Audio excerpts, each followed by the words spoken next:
Shalom saudara-saudara yang Tuhan Yesus kasihi.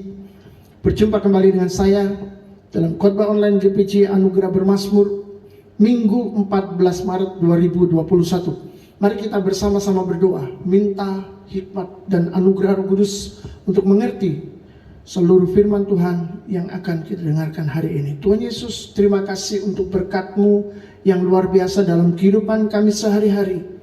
Hari ini kami mau menerima firman-Mu berbicara dan berkata-katalah, supaya kami boleh diisi, kami boleh dipenuhi dengan kebenaran-Mu, kami boleh diubahkan untuk bertumbuh menjadi semakin dewasa. Urapi firman-Mu, urapi kami, baik yang menyampaikan maupun yang mendengarkannya, supaya kami semuanya diberkati dan kami boleh maju bertumbuh menjadi orang-orang yang bukan cuma diberkati tetapi juga memberkati orang lain. Terima kasih Roh Kudus, kami mengucap syukur kepadamu di dalam nama Yesus. Amin. Apa kabar saudara-saudara yang ada di rumah ataupun dimanapun saudara berada? Kiranya kabar baik yang akan saya dengar dari saudara, dan saya percaya Tuhan akan senantiasa memberikan berkat-Nya yang berkelimpahan dan kasih setianya yang tidak akan pernah berkesudahan. Haleluya. Puji Tuhan, hari ini saya mau sampaikan satu tema firman Tuhan, yakni kamulah saksi-saksiku. Saudara-saudara, mari kita langsung saja membaca ayatnya di dalam kitab Nabi Yesaya pasal 43 ayat yang ke-10. Kamu inilah saksi-saksiku, demikianlah firman Tuhan, dan hambaku yang telah kupilih, supaya kamu tahu dan percaya kepadaku dan mengerti bahwa aku tetap Dia. Sebelum aku tidak ada Allah dibentuk, dan sesudah aku tidak akan ada lagi.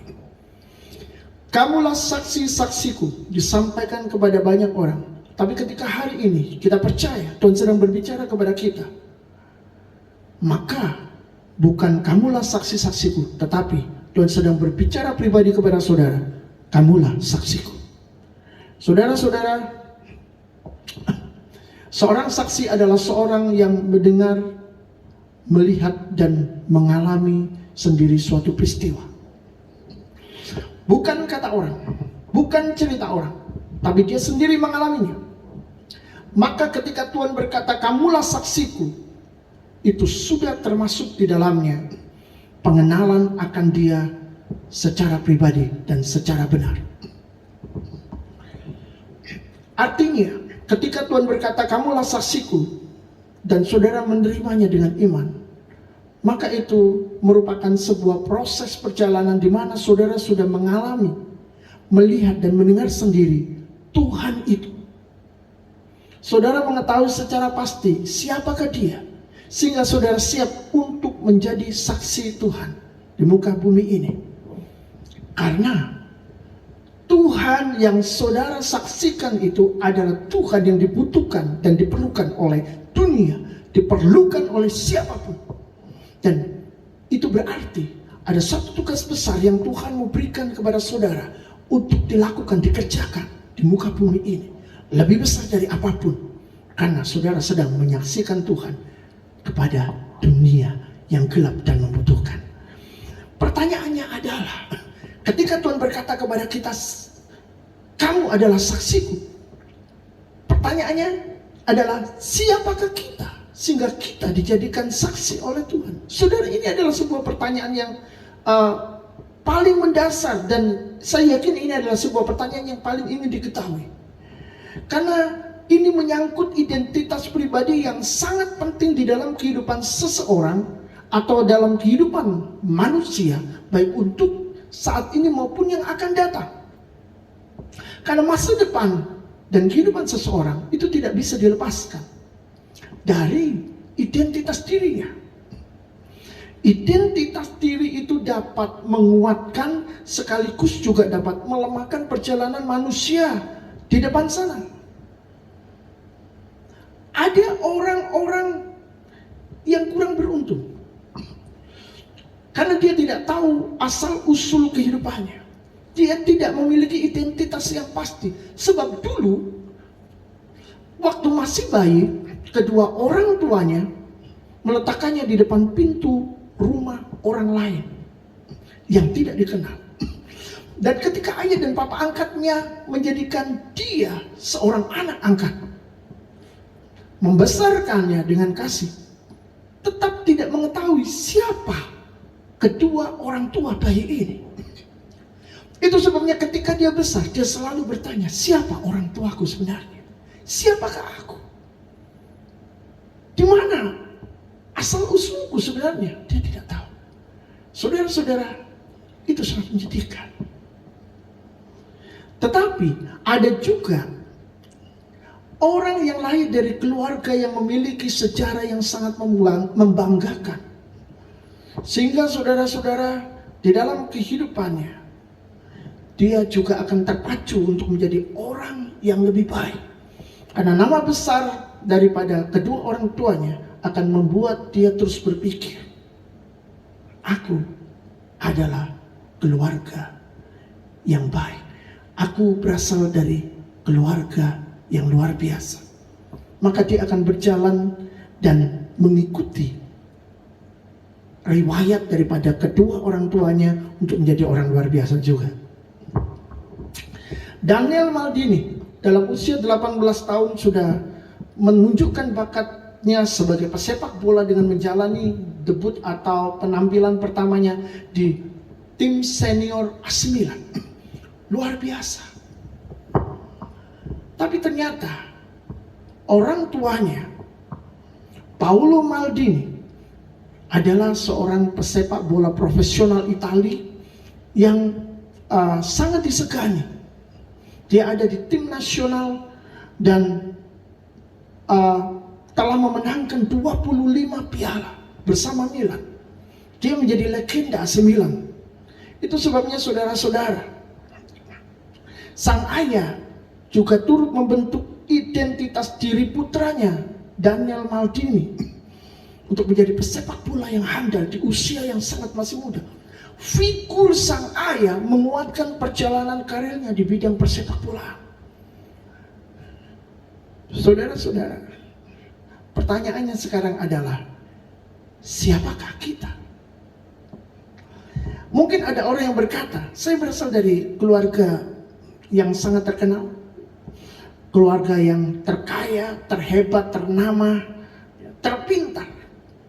Atau yang lainnya berkata, saya berasal dari keluarga yang sangat miskin, terhina. Atau lebih buruk lagi, saya berasal dari keluarga yang sangat jahat, keluarga yang rusak, keluarga yang broken home. Saudara-saudara, itu bisa menimbulkan berbagai macam reaksi ketika kita tahu siapa diri kita. Dan tentu saja bukan hal sederhana kalau ada juga yang mengalami identitas tidak jelas. Seorang laki-laki merasa dirinya perempuan dan seorang perempuan merasa dirinya laki-laki. Ini lebih ngeri lagi. Seseorang yang orang tuanya hidup di dalam dunia hitam dan hidup dari hasil kejahatan orang tuanya, juga melemahkan dia untuk berbuat menjadi lebih baik. Saudara, ini selalu terkait, ada sebab, ada akibat juga. Namun Tuhan ingin kita mengetahui satu rahasia yang paling hakiki, rahasia yang paling sebenar-benarnya untuk kita tahu bersama. Dan ini tidak bisa diubah ataupun digugat siapapun saat kita menjadi milik Tuhan. Ketika kita menjadi miliknya, maka kita akan memiliki sebuah identitas baru. Dan identitas lama kita, identitas kita sebelumnya, apakah kita adalah berasal dari keluarga kaya, terkenal, ternama, atau kita berasal dari keluarga yang begitu sangat buruk, identitas itu akan menjadi nol. Identitas itu tidak akan menjadi penting lagi bagi kita, karena kita memiliki wawasan yang baru dan hati yang baru ketika kita menjadi miliknya, ketika kita dipilih sebagai hambanya dan menjadi saksinya. Saudara-saudara, dengan demikian ketika kita sudah menjadi saksi Tuhan, kita juga tidak perlu lagi membanggakan identitas kita karena orang tua dan latar belakang keluarga kita. Kita juga sebaliknya tidak perlu merasa kecil atau terhina, karena identitas baru dari Tuhan membuat kita naik ke puncak kemuliaannya. Dan tentu saja itu tidak bisa dibanding dengan status lama kita yang sebelumnya. Tuhan sudah menebus dan mengangkat kita menjadi anak-anaknya dan memilih kita menjadi saksi-saksinya. Itu sebabnya hidup kita sudah tidak sama lagi. Filipi pasal 3 ayat yang ke-20 berkata, karena kewargaan kita adalah di dalam surga, dan dari situ juga kita menantikan Tuhan Yesus Kristus sebagai juru selamat. Kewargaan kita adalah di dalam surga. Kita sudah bukan lagi disebut sebagai warga negara dunia, tapi warga negara surga. Itu luar biasa. Saudara-saudara, dengan demikian kita tidak lagi melihat diri kita dengan kacamata dan pandangan kita yang ada di dunia ini dari latar belakang yang seperti apapun, tapi kita melihat bahwa diri kita berasal dari surga dengan latar belakang yang jauh lebih mulia, lebih tinggi dan lebih hebat. Mengapa? Karena kita adalah anak-anak Allah. Dia sudah menebus dan menyucikan hidup kita. Dengan demikian kita seperti ditarik naik menjadi sesuatu yang indah, yang mulia dan yang baru. Pada abad ke-5, karena kemiskinan, seorang ibu mengirim ketiga anaknya ke kota untuk menjadi pelacur. Saudara-saudara, saya percaya bahwa orang tua pasti ingin mengirim anaknya ke kota untuk bekerja di sebuah perusahaan besar dan menjadi orang hebat, betul? Atau mengirim ke kota untuk menjadi pejabat misalnya, mengirim ke kota untuk sekolah dengan pendidikan yang sangat bagus. Tapi saudara, tidak demikian dengan ibu ini. Karena kemiskinannya yang sangat luar biasa, dia harus mengirimkan anaknya menjadi pelacur, dan itu sangat menyedihkan. Namun masalahnya, untuk menjadi pelacur pun juga ada syarat yang harus dipenuhi, tidak seperti sekarang. Seorang pelacur untuk bekerja di Konstantinopel, yang sekarang kita kenal sebagai Istanbul di Turki, itu harus bisa menyanyi, harus bisa menari dan bermain musik. Persoalannya, Theodora, salah satu dari anak ibu ini, tidak memiliki kemampuan dari ketiganya. Dia tidak bisa menyanyi, dia tidak bisa menari, dia tidak bisa bermain alat musik, sehingga dia menjadi seorang pelacur yang sangat kacau. Tapi suatu hari dia bertemu dengan seorang pria bernama John.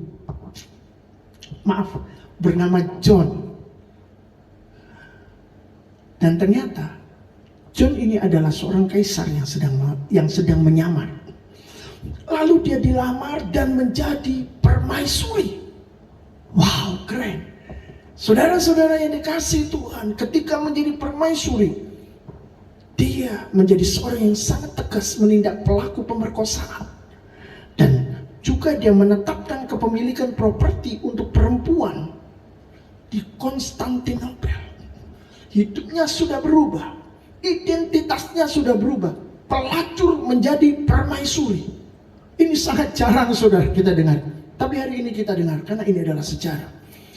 Saudara-saudara, di dalam Yesaya 43 ayat yang ke-10, Tuhan sudah berkata, kamu inilah saksi-saksiku dan hamba yang kupilih supaya kamu tahu dan percaya, mengerti, aku tetap Dia. Sekali lagi saudara-saudara, saksi adalah orang yang melihat atau mengetahui sendiri suatu peristiwa. Maka ketika Tuhan memanggil kita, berkata kepada kita sebagai saksinya, maka implikasinya adalah bahwa kita telah melihat atau mengetahui sendiri siapakah Tuhan itu. Dan ini menjadi penting. Ayub pasal 42 ayat yang kelima berkata, hanya dari kata orang saja aku mendengar tentang engkau, tetapi sekarang mataku sendiri memandang engkau. Ayub melihat Tuhan secara pribadi. Di dalam kitab Perjanjian Baru Yohanes pasal 4 ayat 42 juga dikatakan, dan mereka berkata kepada perempuan itu, siapakah perempuan itu yang dimaksud? Perempuan itu adalah perempuan Samaria yang telah bercakap-cakap, berbincang-bincang secara pribadi dengan Yesus. Dia mendengar, dia mengenal Yesus secara pribadi, lalu dia memberitakan kepada tetangga-tetangganya. Dan tentu saja dalam jumlah yang banyak. Dia menjadi saksi Yesus. Tetapi saudara-saudara, orang-orang banyak yang mendengar dari perempuan Samaria ini, pada akhirnya bertemu dengan Yesus juga dan mendengar secara langsung. Itu sebabnya mereka berkata begini, kami percaya tapi bukan lagi karena apa yang kau katakan, sebab kami sendiri telah mendengar Dia dan kami tahu bahwa Dialah benar-benar juru selamat dunia. Saudara-saudara, mereka sekarang mendengar dan mengetahui bahwa Yesus benar-benar juru selamat dunia. Dan mereka siap menjadi saksi Kristus. Seorang saksi yang dipanggil dalam pengadilan bukan sembarang orang atau diambil secara acak, melainkan suatu pilihan, yaitu mereka yang benar-benar mengetahui sendiri peristiwa yang akan disidangkan. Apalagi saudara, kalau kita dijadikan saksi-saksi Tuhan, maka kita pasti bukan seorang yang sekedar dipanggil untuk bersaksi, tetapi kita juga dipilih untuk memberitakan kepada dunia tentang Allah yang sudah ada, yang tetap Dia, yang turun ke dunia menjadi manusia, menjadi juru selamat manusia. Jadi menjadi saksi Tuhan itu bukanlah tugas yang ringan, sebab dituntut memberitakan yang sebenar-benarnya kepada dunia. Apa yang kita lihat, apa yang kita dengar, apa yang kita alami, apa yang kita tahu tentang Yesus, itulah yang harus kita sampaikan. Tidak boleh dikurang, tidak boleh ditambahin. Kalau saksi itu menjadi tugas penting, perhatikan sekali lagi, kalau menjadi saksi itu merupakan tugas penting, maka kita juga akan dipandang penting oleh Tuhan. Itu sebabnya Tuhan akan menjaga, melindungi, dan memelihara kita. Karena kita orang penting, sudah. Bukan orang biasa lagi. Saksi Tuhan disamakan dengan pelayan Tuhan. Dan pelayan-pelayannya yang setia akan dihormati oleh Bapa, dihormati oleh Allah Bapa. Sekalipun kita ini nggak pantas, tetapi di dalam kasih karunia-Nya kita dipantaskan, kita dilayakkan untuk menerima penghormatannya. Di dalam Yohanes pasal 12 ayat 26 dikatakan, barang siapa melayani aku, ia harus mengikut aku. Dan di mana aku berada, di situ pun pelayanku akan berada. Barang siapa melayani aku, ia akan dihormati Bapa. Jadi Tuhan Yesus sendiri yang mengatakan, kalau saudara melayani Tuhan, dimanapun dia berada, saudara berada, artinya saudara taat dalam pimpinan Tuhan. Kemana Tuhan mau bawa saudara, ke tempat yang aman dan tenang, sehingga saudara bisa menjadi seorang percaya, yang hidupnya enak, penuh berkat Tuhan, banyak duit, kira-kira begitu saudara ya, dan tidak banyak masalah dan persoalan. Tapi suatu kali Tuhan juga akan memimpin saudara ke tempat yang tidak enak, yang tidak baik, di mana tidak ada lagi kehidupan yang berkelimpahan secara materi, kehidupan yang biasa-biasa saja, dan mungkin banyak penganiayaan karena nama Yesus. Yesus berkata, kalau kamu setia, kemanapun aku berada, kamu berada, maka kamu akan dihormati oleh Bapa. Jadi saudara-saudara, janji dihormati oleh Bapa ini juga menunjukkan bahwa dengan penghormatan yang diberikan Tuhan kepada kita, itu akan diikuti dengan penyertaan Tuhan di dalam kehidupan kita. Siapapun yang melecehkan, siapapun yang mempermalukan kita, akan Tuhan lecehkan, akan Tuhan permalukan. Kenapa? Karena ada nama Tuhan yang disebut, ada nama Tuhan yang ada di dalam mulut kita, di dalam perjalanan hidup kita. Jadi jangan khawatir dan jangan takut, Tuhan akan membela dan menjaga orang-orang yang setia, orang-orang yang menjadi pelayannya, orang-orang yang menjadi saksi-saksinya. Puji Tuhan. Jadi sekarang, bagaimana dengan saudara?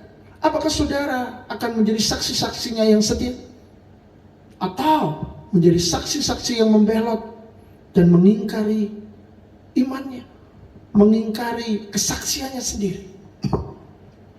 Saudara-saudara, penderitaan, masalah, ketakutan, dan banyak faktor lain bisa membuat seorang saksi mengingkari kebenaran yang sudah dia percayai sebelumnya.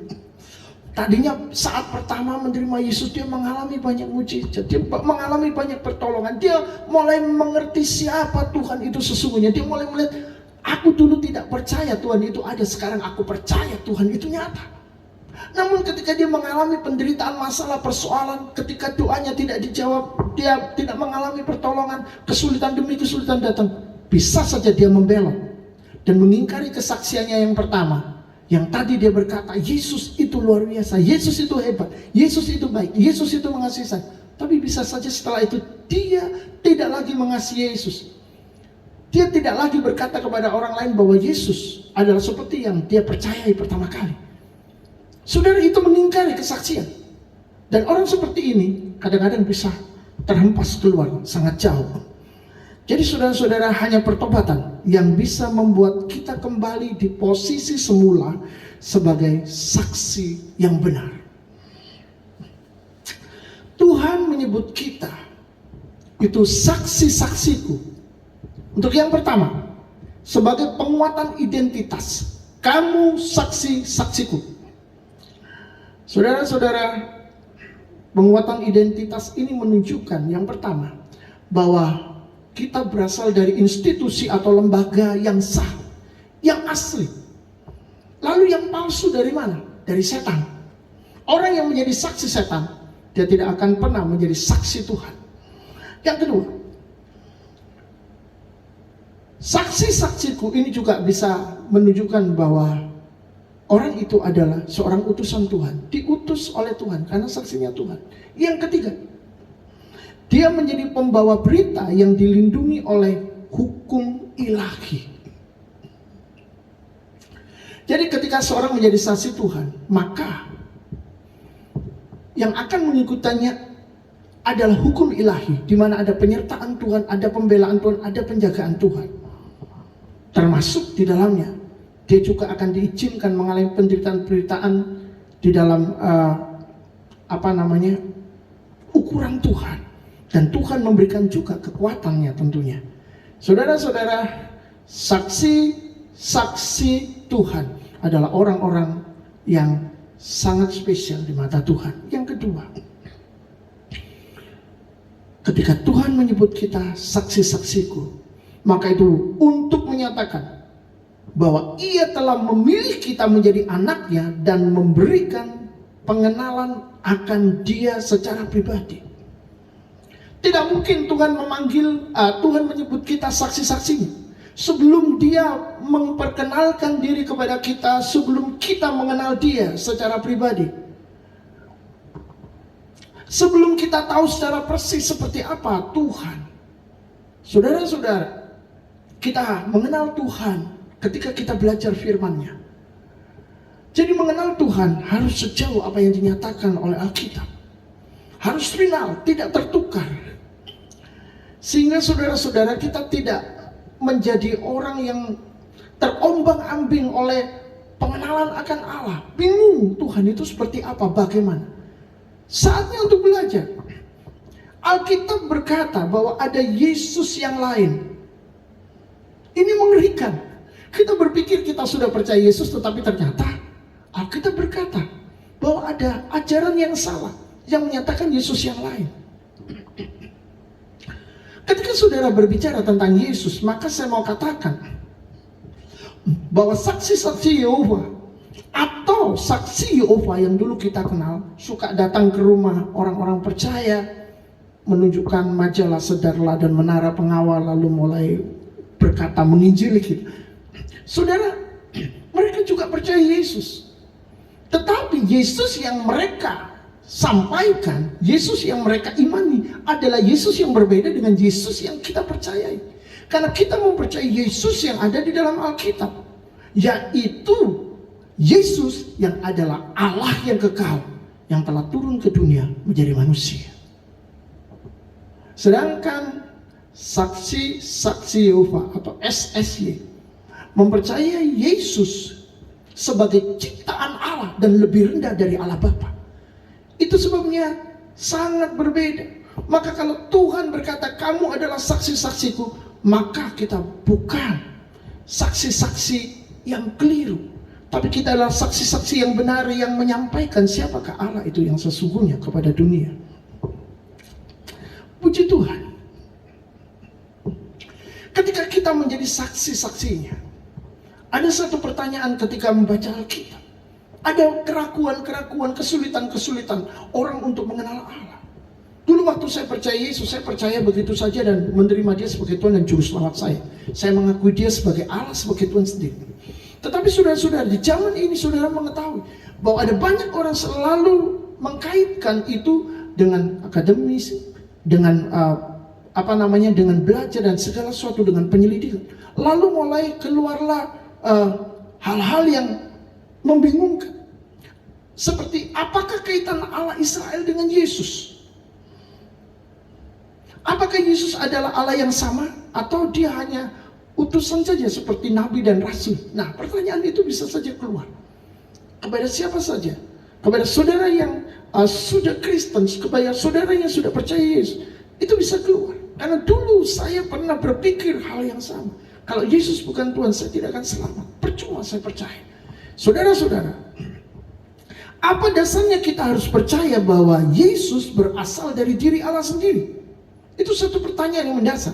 Sebab kalau Yesus tidak berasal dari diri Allah, maka dia bukanlah Tuhan, dia bukanlah Allah. Dia memang benar, seperti kata saksi-saksi Yehova atau orang-orang Muslim yang lain yang berkata Yesus hanyalah utusan, Yesus hanya manusia biasa. Pertanyaan ini akan muncul, jangan-jangan kepercayaan Kristen adalah sebuah kesalahan. Kita akan lihat dari sudut pandang Alkitab sendiri tentang Yesus, sehingga kita harus menyingkirkan semua pandangan orang-orang. Kita juga menyingkirkan pandangan kita sendiri tentang Yesus. Kita diam diri dulu dan membiarkan Alkitab berbicara secara jelas supaya kita memiliki iman yang benar. Kita menjadi saksi-saksi Tuhan. Di dalam Yesaya 43 ayat yang ke-11, Tuhan berkata, Akulah Tuhan dan tidak ada juru selamat selain daripadaku.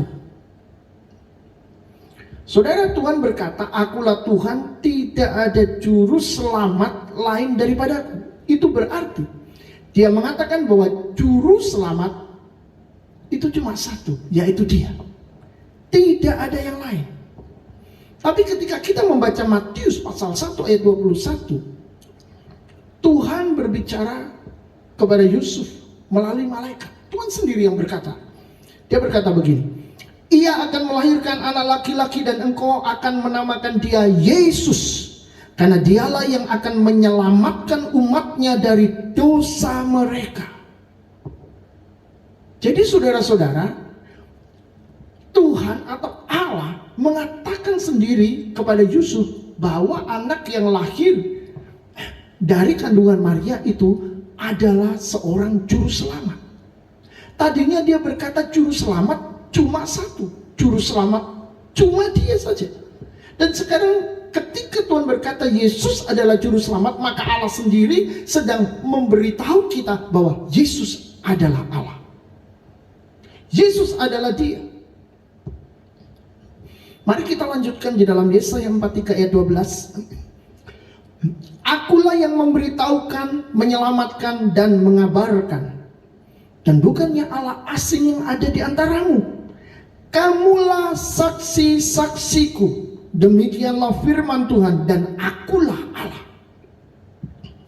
Saudara-saudara, di dalam Yesaya 43 ayat 12 menunjukkan bahwa Tuhan memberitahukan, menyelamatkan, dan mengabarkan. Kita lihat Matius pasal 1 ayat 20 di dalam Perjanjian Baru. Tetapi ketika ia atau Yusuf mempertimbangkan maksud itu, malaikat Tuhan nampak kepadanya dalam mimpi dan berkata, Yusuf anak Daud, janganlah engkau takut mengambil Maria sebagai istrimu, sebab anak yang di dalam kandungannya adalah dari Roh Kudus. Sifat Tuhan itu tidak pernah berubah. Kita melihat dari teks Alkitab bahwa kisah kelahiran Yesus, Tuhan sendiri yang memberitahu dan mengabarkannya melalui malaikatnya. Dan itu adalah kebiasaan Tuhan, mengabarkan dan memberitahukan. Dan kabar itu adalah bukti otentik dari Allah sendiri bahwa kelahiran putranya bukan dari manusia, tetapi dari Allah yang kudus, berasal dari Roh Kudus. Saudara-saudara, ini menunjukkan Tuhan sendiri sudah memberitahukan sejak semula bahwa Yesus yang lahir menjadi manusia itu adalah dirinya, adalah Allah, adalah Tuhan. Berarti Yesus keluar dari diri Allah. Yesus adalah Tuhan. Yang dikehendaki oleh Allah adalah mengenal dia dan putranya sebagai satu kesatuan yang ilahi untuk menyelesaikan rancangan keselamatan manusia. Dan saudara-saudara, dengan demikian, ketika kita mengenalnya dengan baik, maka kita sudah siap untuk menjadi saksi-saksi Tuhan. Yang terakhir, ada 3 hal penting perihal seorang saksi Tuhan. Yang pertama,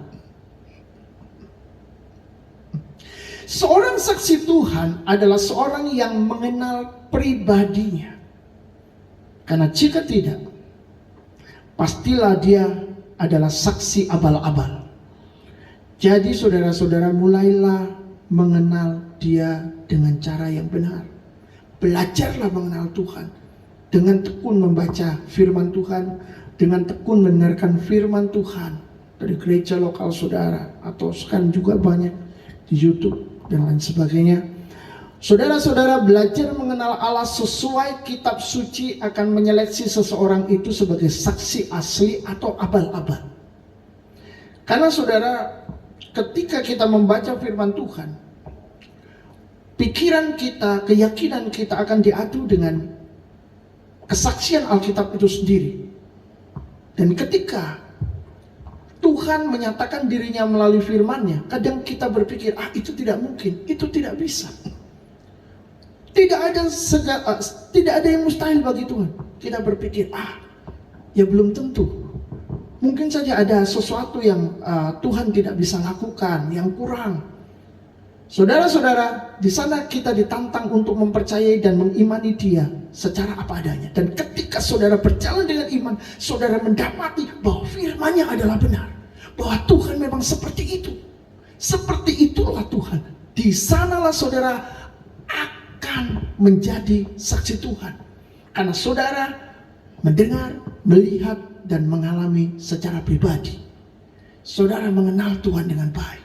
Itu sebabnya saudara siap untuk diutus memberitakan Injil, memberitakan kebenaran itu kepada orang lain. Yang kedua, saat menjadi saksinya, kita tidak lagi meributkan identitas diri berdasarkan latar belakang keluarga, gender, etnis, budaya. Karena kita telah terhisap menjadi miliknya. Sehingga saudara-saudara, kita memiliki identitas yang baru sebagai anak-anak Allah. Dan itulah yang kita gunakan untuk bersaksi bagi Tuhan. Yang ketiga, akar dari seorang saksi Kristus adalah pilihan. Dan upah dari kesetiaannya adalah menerima penghormatan dari Allah Bapa. Saat Tuhan memilih kita jadi kita jadi berani memberitakannya kepada dunia tanpa takut melihat diri kita yang penuh kelemahan, penuh dengan kekurangan. Karena saudara-saudara, kita sudah tidak peduli lagi siapakah kita. Kita sadar bahwa kita sedang berdiri seperti saya saat ini sebagai seorang saksi Tuhan. Identitas saya yang lama, yang lalu, yang sebelumnya sudah tidak berarti lagi.